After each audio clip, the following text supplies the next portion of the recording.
Uh, Welcome back to my channel. In today's video, we will deal with definitions related to growth, then the sustainable development definition.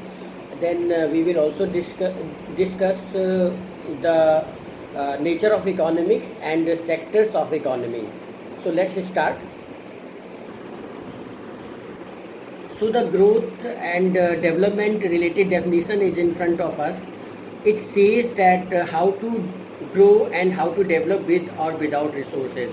This was actually dealt yesterday also. So here I want to say now we are compromising on the developmental things, and we are cutting the trees. We are doing a lot of things which are not nature friendly. So we have to see in this context also, we have to see the ecosystem too. So I will say that problem with the definition was that the people are only focusing on the development, how and whatever the ways. And one thing was good, that it was suggesting that we can develop with or without resources. But another, the loophole of the definition was that the people were focusing on development only and compromising so many issues, so many things like the ecosystem, and we have seen the ozone layer depletion. Thereafter, the new generation definition was in front of us, and which says that we need to develop sustainable. So sustainable development is now the buzzword for the word, and according to Brundtland report, it suggests sustainable development that meets the needs of the present without compromising the ability of future generations to meet their own needs. So actually what we were doing, we are only focusing ourselves, and we want to grow, we want to develop, and without caring what we are passing to our new generation. So this says that it says that we need to develop with the ecosystem. We need to see how the ecosystem can be balanced, as well as we need to understand how we can pass the things, how we can pass the resources in the best possible way to our coming generations. So it is all about the sustainable development, and we are looking at this also. Now move to the next part, which says the sectors of the economy. See, the definitions are all over till now, and see how the economy can be segmented. So actually we have the four sectors in the economy. First one is the primary sector, which includes natural resources, and all the natural resources are here exploited. The generation and the people are exploiting the natural resources, like they go for the agriculture, mining, quarrying, fisheries, forestry, and a lot of the things are there. So actually we see in the primary sector in our Indian economy, around 72% of the population is engaged, and what we see, the contribution of this primary sector is only 15.87% of GVA, which says that gross value addition. So in the gross value addition, we see only 15.87% of the primary sector, which is very, very less. And if we come to the secondary sector, now we will talk about the manufacturing sector, which is the secondary sector. And in the manufacturing sector, we have the infrastructure, we have the manufacturing sector, we have the industries. And the contribution of the secondary sector in our economy is 29.73% of gross value added. And in rupees, this is around 50.43 lakh crore in INR. So the contribution we see, it is increasing as compared to the primary sector, which was only the 15.87%. And now come to the tertiary sector, which is the service sector. And what is service sector? In a service sector, we include banking, we include insurance, we include medical services, we include public administration services. And the contribution of tertiary sector in gross domestic product of our country is 54.40. So underline it, it is very big percentage of the country, and it says that it is all about the 54.40% of gross value added. It is big data, and in rupees this value comes to be 169.61 lakh crore Indian rupee. So you can estimate, you can understand the significance of the tertiary sector in our economy. And I am quoting the data of Ministry of Statistics Program Implementation 2018-19 and Planning Commission Government of India 2004 and 5 series. Now the quaternary sector has to be also dealt. This is the new sector which is not in the books. You will see that in a quaternary sector we have the information communication and technology ICT, then distribution and research and development, vocational education, consultancy and strategic planning services. These are the sectors, these are the services, or these are the items which are being included in the quaternary sector.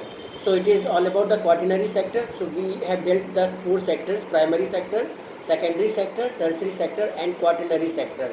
Now move to the nature of economics, how the economics can be understood. So we have the positive economics, the economics which deals as a positive and normative science.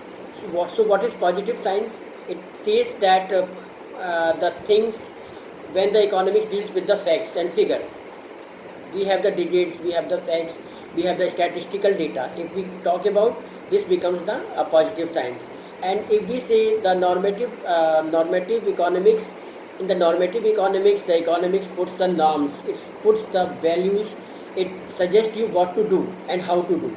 If the things are in this way, if the economics prescribes us what to do and what not to do, this becomes the approach of economics and suggests us that economics is the normative science.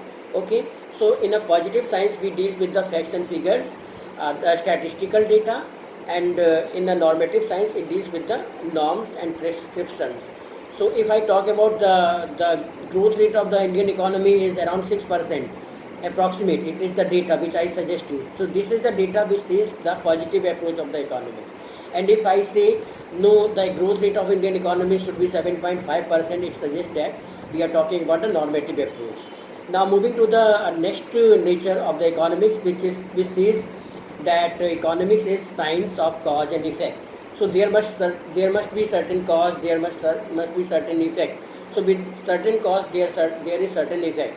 So what happens? We are putting some cause, because of that cause there is some effect. So move to the next one, economics as a science and a art. And we say economics is in exact science, or we can also say the economics is in exact art. Now how economics is science? See, any subject can become a science if it deals with the logics and the systematic body of knowledge. So economics deals with logical studies, logical deductions and logical facts, and in a systematic way. That's why economics is science. Now with the same science, with the same principles, with the same laws, some countries are developed, some countries are developing, some countries have become poor. How it has happened?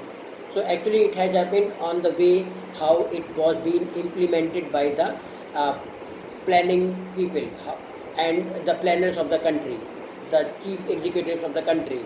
So how beautifully these principles have been utilized in the favor of the country makes it a art. So economics is art as well as science both. So logically it is science as well as art. Now move to the next point, which says that economics is inductive and deductive science. Actually this is also the methodology of understanding and analyzing the economics.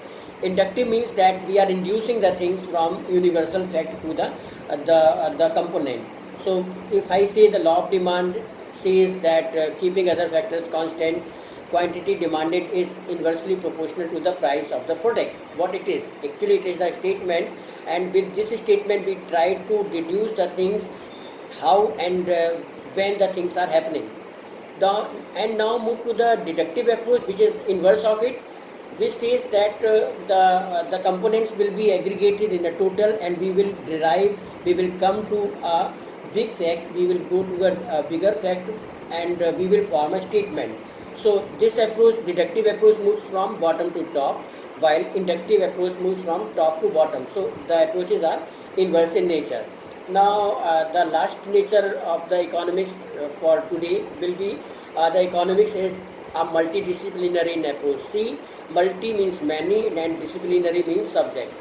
So economics has been derived from so many subjects, there are so many subjects which have given contribution in economics, like mathematics. So we are having the mathematical derivations, we have the optimum solutions, we have the linear programming for getting the good solutions, alternative sciences also there, we have the decision making sciences also, and the statistical uses are there. In the vital statistics we all study the nature of economics, and we also see the descriptive statistics over there, like the birth rate, like the growth rate, like the gross domestic product, national income accounting, so many statistical data we put.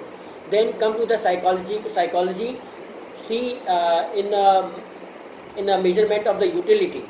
So utility is a subjectual matter, individual matter, and what the people say that they are satisfied or they are not satisfied. And utility is what? Utility is inherent in a commodity, in a product. So if we have a product, then the product will have definitely a utility. But for you, my lecture may be having utility because you are having the economics as an optional subject. But for a medical student, it may not be having the utility, because that person may be getting something, he may not be getting satisfied, but my lecture is having the utility. See, because it is a product in the form of the service. So the people may be having the satisfaction of, may or may not be having the satisfaction, but as a product it is having the utility. Now the next one is the operations research, which is used in a research and developmental sciences. So in operations research we go for the transportation problem, we go for the transportation economics, we study also the linear programming, we also study the coefficients of production also. So a lot of things are there to study. So this depicts the nature of economics. So thank you for watching my channel. Meet you again.